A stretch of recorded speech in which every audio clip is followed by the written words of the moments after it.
అందరికీ శుభోదయం అండి. అందరూ బాగున్నారా? నేను మీ Madhavi, YouTube channel Tummala academy అధినేత.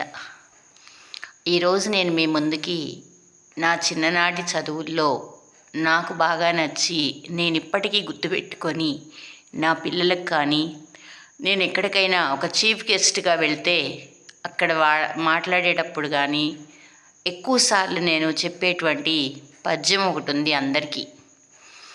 అది వేమన శతకంలోనిది. అది ఈరోజు నేను మీ ముందుకు తీసుకొస్తున్నాను. అనువుగాని చోట అది కులమనరాదు, కొంచెముండుటెల్ల కొదువ కాదు, కొండ అద్దమందు కొంచెమై ఉండదా, విశ్వదాభిరామ వినురవేమ. చాలాసార్లు చెప్పానండి ఈ పద్యం. నేను చాలా సందర్భాల్లో పిల్లలకు కానీ పెద్దవాళ్ళకి కానీ ఎక్కడైనా మీటింగ్కి వెళ్ళినప్పుడు కానీ చాలాసార్లు చెప్పాను అందరికీ. నేను ఇది నాకు ఎంతో ఇష్టమైన పద్యం అన్నమాట.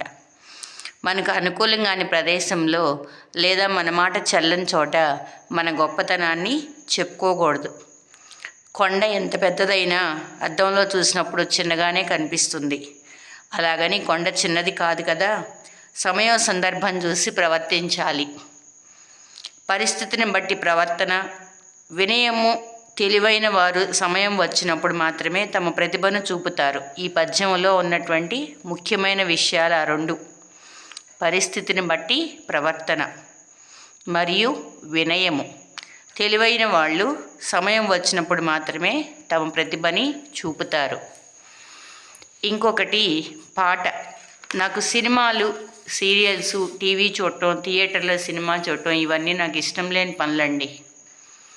ఎందుకు అంటే నా దగ్గర సమాధానం కూడా రాదు. మొదటి నుంచి కూడా నాకు భక్తి టీవీ పెట్టుకోవటం, నాకు ఇష్టమైనంతసేపు వినటం, తర్వాత తీసేయటం, మళ్ళీ పుస్తకాలు చదువులోకి వచ్చేయటం, అట్లా తర్వాత మళ్ళీ ఏదైనా పసిపిల్లలతో, ఇప్పటికి కూడా చిన్నపిల్లలతో ఆడుకుంటూ ఉంటానండి. ప్రతి మనిషికి ప్రతిరోజు కూడా కొంత వాళ్ళ మనసుకి, బ్రెయిన్కి కొంత ఎంటర్టైన్మెంట్ కావాలండి తప్పనిసరిగా. ఒక్కొక్కరికి ఎంటర్టైన్మెంట్ ఎలా వస్తుందంటే టీవీ చూస్తే వస్తుంది. కొంతమంది ఫ్రెండ్స్తో మాట్లాడితే ఎంటర్టైన్మెంట్గా ఉంటుంది అనుకుంటారు. ఇంకా రకరకాల అలవాట్లు ఉంటాయండి మనిషిని బట్టి. నేనైతే ప్రతిరోజు కాసేపు పిల్లలతో ఆడుతూ ఉంటాను. బొమ్మలు ఉన్నాయి ఇంట్లో, చక్కగా బొమ్మలతో ఆడుకుంటా ఒక్కదాన్నైనా సరే. అది చేస్తే ఈ వయసులో ఈ పనులు చేస్తుంది అని చెప్పి ఏదేదో అనుకుంటారు. మురిగి కుక్కల్లో నేను ఎప్పుడూ పట్టించుకోనండి. నాకు ఇష్టమైనట్టు జీవితాన్ని నేను గడుపుతాను. పిల్లలందరికీ కూడా నేను ఇంటికి వచ్చిన వాళ్ళందరికీ అదే నేర్పిస్తాను. ప్రతి ఒక్క పేరెంట్కి, స్టూడెంట్కి నేను అదే చెప్తాను. మీకు నచ్చిన విధంగా జీవితాన్ని గడపండి అమ్మా, అంతేకాని మీరు భయపడొద్దు అని చెప్తాను. ఎంటర్టైన్మెంట్, మనిషికి వినోదము అనేది కావాలి. కాసేపు మనసు రిలాక్స్ అవ్వాలంటే పసిపిల్లలతో ఆడుకోవటం, బొమ్మలతో ఆడుకోవటం, అలాంటి పనులు చేస్తాను. ఏది వద్దు, నాకు అవన్నీ ఆడుకోవద్దు అనిపిస్తే ఇప్పుడు చెప్పిన పద్యం కానీ, ఇప్పుడు నేను పాడబోయేటువంటి పాట కానీ అది గుర్తు తెచ్చుకుంటాను. ఇప్పుడు నేను 2 సార్లు నీకు యూట్యూబ్లో 2 పాటలు కూడా పెట్టాను. నేను ప్రైజులు పొందాను ఆ పాటల్లో అని. దేశభక్తి గీతాలు. ఆ 2 బాగా నచ్చిన పాటలు అన్నమాట నాకు అవి. ఇది ఒక సినిమాలోదేని అనుకుంటానండి. నాకైతే తెలీదు ఏ సినిమా అనేది కూడా. కాకపోతే చాలాసార్లు విన్నాను ఈ పాట. నేను విని కొంచెం గుర్తుపెట్టుకొని దాన్ని ఎప్పుడు కూడాను నేను పిల్లలకి, పెద్దవాళ్ళకి చెప్తూ ఉంటాను. ఆ పాట ఇప్పుడు నేను మీ ముందుకు తీసుకొస్తాను. నాకు నచ్చిన పాట అది. మౌనంగానే ఎదగమని మొక్క నీకు చెబుతుంది, ఎదిగిన కొద్దీ ఒదగమని అద్దమందులో ఉంది. మౌనంగానే ఎదగమని మొక్క నీకు చెబుతుంది, ఎదిగిన కొద్దీ ఒదగమని అద్దమందులో ఉంది. అపజయాలు కలిగిన చోటే గెలుపు పిలుపు వినిపిస్తుంది, ఆకులన్నీ రాలిన చోటే కొత్త చిగురు కనిపిస్తుంది. మౌనంగానే ఎదగమని మొక్క నీకు చెబుతుంది, ఎదిగిన కొద్దీ ఒదగమని అర్థమందులో ఉంది. అపజయాలు కలిగిన చోటే గెలుపు పిలుపు వినిపిస్తుంది. ఆకులన్నీ రాలిన చోటే కొత్త చిగురు కనిపిస్తుంది. దూరమెంతో ఉందని దిగులు పడకు నేస్తమా, దరికి చేర్చుదారులు కూడా ఉన్నాయిగా.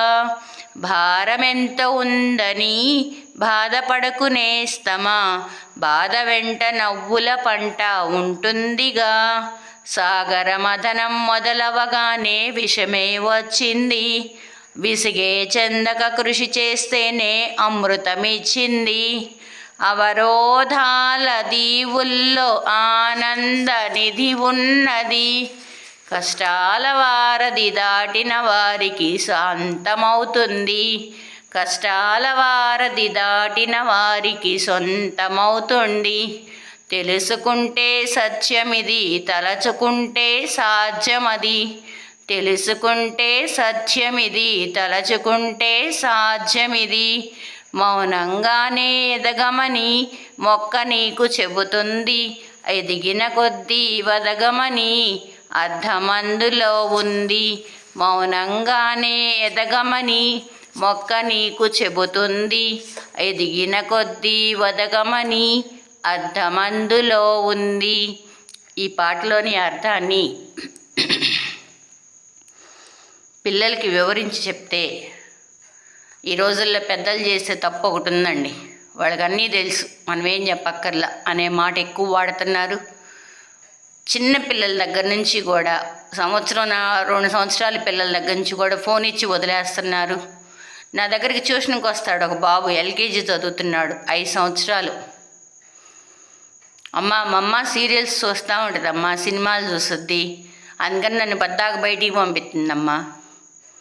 ఇంట్లో తను వాళ్ళ అమ్మ ఎవరితో ఫోన్లో మాట్లాడుద్దో, ఏం చేస్తుందో అన్నీ గమనించి నాతో చెప్తూ ఉంటాడు. తప్పు నాన్న, అలా చెప్పకూడదు, అవన్నీ నువ్వు వినకూడదని చెప్తాను నేను. పిల్లలు పాడైపోవటానికి కారకులు ఈ కాలంలో మొట్టమొదటి కారకులు తల్లిదండ్రులేనండి. తర్వాత బాధ్యత లేని ఉపాధ్యాయుల చేతుల్లో పిల్లలు బాగా పాడైపోతున్నారు. మంచిగా చెప్పేటువంటి గురువులు ఉంటే మంచి దారిలోకి వస్తారు, బాగా వృద్ధిలోకి వచ్చి వాళ్ళు అనుకున్న విజయాన్ని సాధిస్తారు. పిల్లలు ఒక లక్ష్యాన్ని పెట్టుకోవాలని, ఆ లక్ష్యాన్ని చేరుకోవడానికి ఒక పద్ధతి ప్రకారం ప్లాన్ చేసుకుని చదువుకోవాలని, మంచి వాళ్ళతో కలవాలని, ఒక ఆదర్శవంతమైన వ్యక్తిని జీవితంలో మనము స్ఫూర్తిగా తీసుకొని అలా ప్లాన్ చేసుకుని చదువుకోవాలి అని చెప్పి ఇవన్నీ చెప్పేటువంటి గురువు కానీ తల్లిదండ్రి కానీ ఈ రోజుల్లో ఉన్నారా అంటే వేళ్ల మీద లెక్క పెట్టుకొని చెప్పొచ్చండి, చాలా తక్కువ మంది ఉన్నారని. నా దగ్గరకు వచ్చిన పిల్లలు ఎవరైనా సరే పేరెంట్స్ ఎన్నిసార్లు చెప్పుకుంటారు అందరికీ, తన చేతికి పంపించాము అంటే ఇక వాళ్ళకి తిరిగే ఉండదు అని. గొప్పతనంగా చెప్పుకుంటున్నా అనుకోవద్దండి. పిల్లల చదువుల్లో ఈరోజు 1వ తరగతి పిల్లాడు ట్యూషన్కి వచ్చాడు. అమ్మ నేను స్కూల్లో మా మిస్ అన్నీ చూసి రాపించుద్ది, ఇప్పుడు నేను చూసి రాయమంటే రాస్తాను, నాకైతే ఇప్పటి వరకు ఆలు ఏబిసిడీలు ఏవి చూడకుండా రాయటం రాదు అని చెప్పేశాడు. మరి ఇలాంటి విద్యా వ్యవస్థలో పిల్లలకి ఇప్పుడే చూసి రాయటము, అబద్ధాలు చెప్పటము, ఇంటి దగ్గర మళ్ళీ టీచర్ చేసే పని ఇంటి దగ్గర చెప్పకూడదు, ఇంట్లో పేరెంట్స్ వచ్చి అడిగితే కనుక వాళ్ళని టార్గెట్ చేసి చిన్నపిల్లలు అప్పటి నుంచే విసిగించటము, ఇదండి ప్రస్తుత విద్యా విధానము.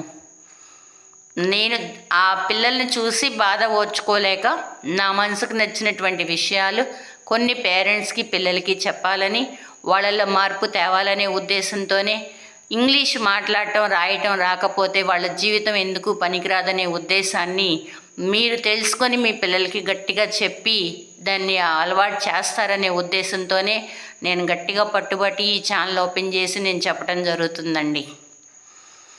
నాకు బాగా నచ్చినటువంటివి, నాకు సొంతగా నేను ఆలోచించి రాసినటువంటి కొన్ని మంచి మాటలు ఇప్పుడు చెప్తాను. ఇంకా బావి నీటితోనే దాహం తీరుతుంది కానీ సముద్రపు నీటితో దాహం తీరదు.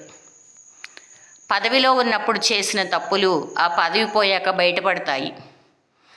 అహంకారము, భగవంతుని యందు భక్తి రెండూ ఒకే వరలో ఎప్పుడూ ఇమడవు. పెదవితో మాట్లాడే మాటల కన్నా చేత్తో చేసే మంచి పనులే మిన్న. మంచి మాటలు వినటం కంటే వాటిని ఆచరించటమే గొప్ప. విశ్వాసం గెలుపుకి ఆయుధం, అలసట ఓటమిని కలిగిస్తుంది, సాహసం రక్షకుడై రక్షిస్తుంది. కలతలేని చెలిమి కలకాలం ఉంటుంది. అభ్యాసమే మనిషికి ఉన్నతికి సోపానం. అభ్యాసమే మనిషి ఉన్నతికి సోపానం. మనసు అదుపులో ఉంటే శరీరం పవిత్రంగా ఆరోగ్యంగా ఉంటుంది. మనసు అదుపులో ఉంటే శరీరం పవిత్రంగా ఆరోగ్యంగా ఉంటుంది. కష్టమందు మిత్రుని చెంతకు, ఆపదలో తెగువ చెంతకు చేరాలి. కష్టమందు మిత్రుని చెంతకు, ఆపదలో తెగువ చెంతకు చేరాలి. కానీ ఈ మాట చివరి చెప్పినటువంటి ఈ మాట రాసానే కానండి, అక్కర్లేదు, భగవంతుడిని తలుచుకుంటే అన్నీ పోతాయి. మనస్ఫూర్తిగా మానవ సేవయే మాధవ సేవ. బాగా ఆకలితో ఉన్న వాళ్ళకి అన్నం పెట్టాలి. నిజంగా పేదవాళ్ళు ఎక్కడున్నారో వెతుక్కొని మరి వాళ్ళకి సహాయం చేస్తే భగవంతుడు ఏదో ఒక రూపేణ ఖచ్చితంగా మనకు చేసి చూపిస్తారండి. ఎవరి దగ్గరికి చాలక్కర్లా. మనుషులకి నిలువెల్లా విషయం ఉంటుంది, పాముకి కూరల్లోనే ఉంటుంది.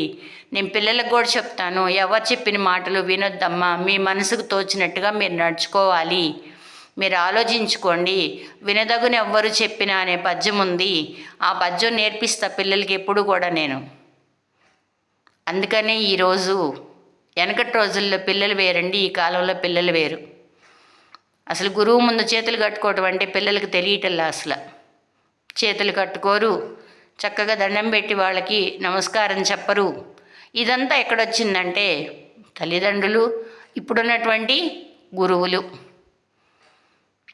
ఇప్పటికైనా కళ్ళు తెరుచుకొని పేరెంట్స్ పిల్లల్ని మార్చి, పిల్లల ఎదుగుదలకి మంచి గురువులను వెతుక్కొని మంచి స్థాయిలోకి మీ పిల్లలందరినీ తీసుకొస్తారనే ఆశతో అందరికీ సెలవు.